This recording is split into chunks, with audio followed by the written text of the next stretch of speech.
Hey guys, Drifter here. The video that you're about to watch I had recorded and edited at 6 in the morning, or about 7 hours ago, 6 hours ago. I can't really tell. All the numbers are kind of blurry. I thought that my day was over and that all the problems were settled and that it would make for a neat commentary, but what I didn't know is that the day was actually just beginning and something much more amazing was going to happen. So I'm adding this little intro to the video. I'm going to render it and show it as is, and consider this to be part one of Social Media is Amazing. Hey guys, Drifter here. Today I'm going to be bringing you a smattering of gameplay, starting off here on Overwatch with the ACR Red Dot Silencer Tryhardy. I know get off to a very rough start, but then have a very good, fun team deathmatch, very aggressive team deathmatch, about a 2.5 kill-death ratio here. Then we're going to stop over in Battlefield 3 for just a second so I can play around with my 870 MCS shotgun. Not long enough for you guys to have to start a flame war down there in the comments about which game is better. They're both very fun. I play both of them. Then we're going to go back for Modern Warfare 3 for a couple of quick clips, and an AC-130 that I managed to pull on Resistance. Yes, average gamer showing off, getting some kill streaks. I know. But that's not the point of this video. The point of this video is the power of crowdsourcing and how they've helped me find my missing mother.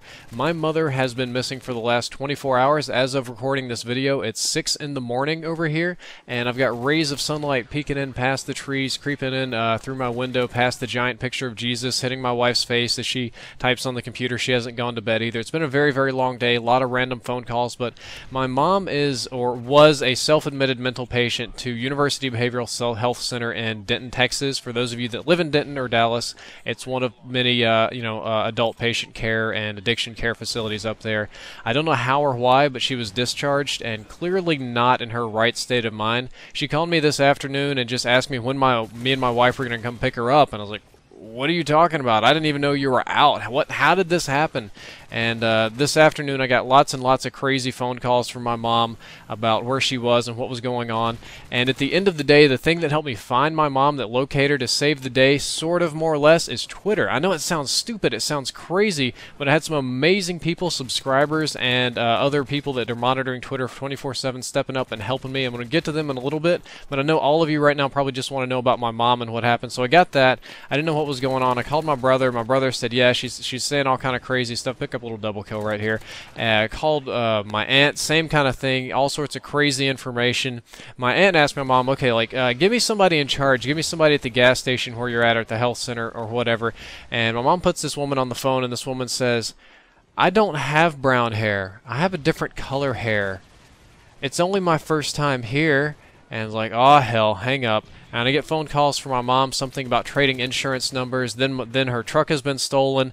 Then there's a frantic phone call that there's black people here and they're selling crack. And then she keeps calling me my brother's name and my brother my name, and expecting somebody to pick her up, and she keeps telling us she's at a Jack in the Box in a 7-Eleven in Denton, Texas. I'm in Denton, and there's this Jack in the Box in the 7-Eleven. I'm like, okay, well, what road are you on? Jupiter Avenue. Oh, shit. Where the hell is Jupiter Avenue? It's the highway. Lots and lots of delirious information. And this is kind of a snapshot of my childhood. So I use that information to call all the police departments that I can think of. And police departments are not really the people that you want to send to look for mental patients, because there's HIPAA, the privacy law, to where they can't get much information at all from the medical centers. And there's civil rights laws to where you have to be really, really crazy and endangering yourself or others to get them to pick you up or do anything with you. And they just generally have more important things to do in a metroplex like Dallas than go hunting down missing persons that aren't really missing, just kind of crazy people sitting at the gas station. I was worried about her because she was sunburnt and dehydrated because she's been standing out in the Texas heat all day, confused, doesn't know where she is. Her car and all her possessions had been stolen.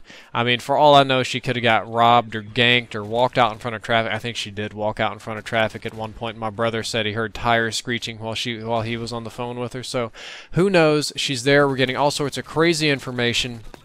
And I'm pretty pissed off about this, getting phone calls all day. I was trying to make those machinimated shorts I talked about in the last video.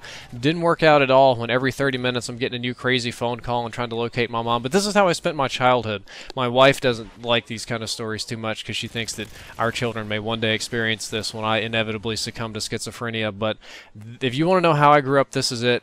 police is somebody's missing. Call the police. Deal with this. Let's start a manhunt. Let's find this. Somebody's lying to you. Are they telling you the truth? Use context clues. Listen between the lines. All that kind of crap. So I'm used to this. This is normal.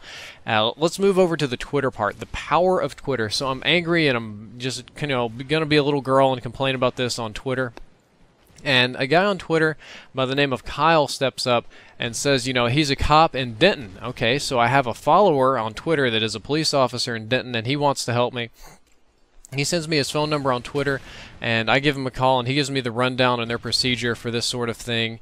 And he's not a cop per se in Denton, more like the Dallas metro area, but he calls his friends who are cops in that area to go look for my mom and give the best locations. Yeah, so when you run into 5 guys like that, there's just nothing you can do about it unless you have 5 guns, but you only have 2 hands, so you'd have to have guns that shoot guns. Anyway, and they go and look for at the Jack in the Boxes, the 7-Elevens, at the places she's saying that she's at, and they're not finding anything. No mom. Mom's still missing.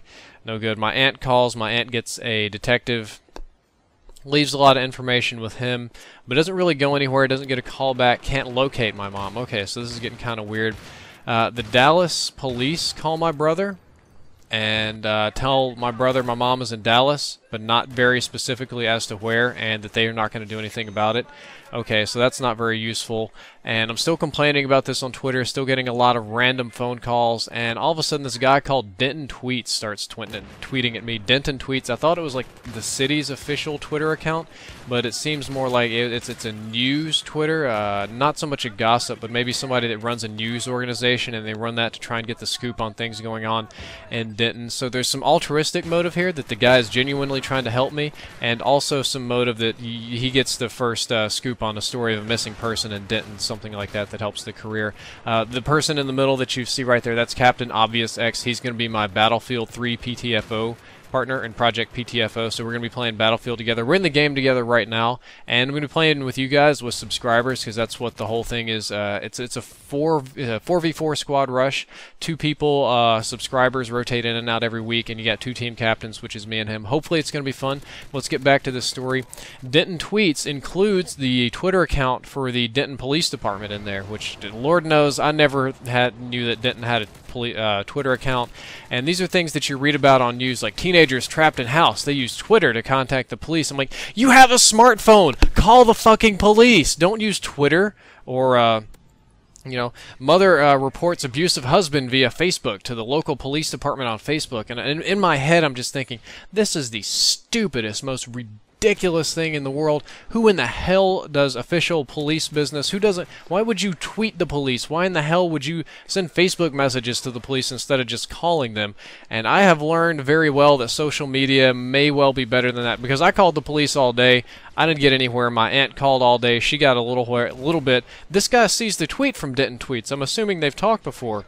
And he's curious, so he goes and he pokes around. He finds the detective that my aunt called, who somehow actually did locate my mother, but never called her back. I have no clue exactly how this works. I'm not going to lie to you. I don't remember it that well myself, because it's been a very, very long night, and I've been up for a long time, so all the details are kind of running together here. And he sends me these tweets, says, Drifter, call me, and recharge my phone, call him back. He gives me the specific location for where my mother is, which is great. And I stopped to talk to him for just a little bit about the social media thing, and he gives me a nice big spill about how the social media is really helping in Denton, how they're using it in situations like this to help people locate relatives and information and just whatnot. So if you happen to live in Denton, Texas, and you know an Officer Ryan Greeley, please tell him thank you for me. He was the officer that night that was running the Twitter page that was very helpful, gave me all the information, and ultimately helped me find my mother. If you know him, please buy him a beer and a double bacon cheeseburger on me. If he happens to be a devout practicing Muslim and he can't have beer or bacon, or he's Amish and he doesn't believe in your fancy electricity, which would be weird because he's using Twitter, please tell him thank you and get him an ice cream cone, because I don't think any religion is against ice cream. Everybody loves ice cream. Very happy. So I found my mom, but it's too late. I'm a day late and a dollar short. Call my brother to tell my brother to go get my mom. I know exactly where she is, got the address and everything. and his cell phone's dead. He's been out looking for her all night, taking calls, no cell phone. So I call the Dallas Police Department, give them a location and everything, and I tell them exactly what's been happening. And it just so happens that as soon as the police show up, instead of fighting them, which is normal for my mom, she immediately sobers up, gets more clear than I've ever heard her, explains to the police that she's just fine and just waiting on her son to pick her up and doesn't, you know, she doesn't need to deal with them. Calls me and she's like, "Brad, did you call the police on me?" And I'm just kind of amazed that she's coherent enough to know who she's calling at this point. And I don't know what happened. Maybe seeing the police was scary. Maybe something happened in that 30 minutes that I talked to her. But she sobered right the fuck up, and she sobered up quick. And I don't say sober in that she was drinking, because she wasn't. But whatever medicines she were on, whatever side effects was happening, whatever crazy spell just ended right there. There's a complete break with the crazy spell. And now I look like a crazy person to the police department. And as of right now, my brother's cell phone is dead. Nobody picked her up. She's still sitting at this gas station in Dallas, Texas. I don't know what to do, but I have an address. My brother's out there. The police is out there. She called me recently. He's like, "Yeah, if your brother doesn't show up soon, I'm just going to call the police and get them to give me a ride." I'm like, "The same police that you sent away? Gah! Give me a break. Can't win for losing tonight." So yeah, that's what happened. Twitter was awesome. Had a lot of people to thank there. A lot of people stepped up to say thank you, and I'm really glad. If you want to follow me on Twitter, if you're interested in watching these sort of personal news stories develop all the time, or I usually start contests and stuff first on Twitter. My link's down there in the description, not spamming. Finally got my AC-130 in a legit non-camping way. I've had a lot of bad luck with this recently. A lot of random Predator missiles coming smacking me, random C4. I actually had a guy the other night throw a throwing knife uphill at my teammate who stepped out of the way, and it missed, and this fucking throwing knife went uphill, hit a building, bounced off the building, and then came and hit me when I was about 2 kills off my AC-130. Made me super, super mad. That's my experience with Call of Duty. Generally, stuff like that happens. But I have a friend of mine that has worse experiences. His name's Eel Royalat. I've seen just crap where he'll be hiding in a bush, and his teammates will run by, and the other guys will just spray at the bush and kill him, but not the teammates. Or he'll sit behind a wall, and they'll shoot at his teammates, and his teammates will dodge all the bullets, and then the bullets will go straight through the wall and nail him in the head and kill him somehow. Just total crap like that. Get an AC-130 here at the end. Got to be surgical with it on this map, because these buildings, these very, very well-constructed French buildings that stop artillery of this nature, protect the bad guys. A lot of assassin here. Don't really know what to say at the end of this commentary, because it ended just a little bit quicker than expected, other than there's going to be a lot of new content on this channel. I'm still working on getting voice. I would lie. I can't say I'm working on that Machinimated series a damn bit. All this kind of messed it all up. As in working on it, as in I'm kind of sort of thinking about doing it, and that's all the working on it I can say. And Gamma Labs Gamer Fitness is coming up soon. It's going to be some more vlog-style videos with some of the weirdest workouts you've ever seen, some of the more interesting ones, hopefully. And I hope you all enjoy. Drifter out.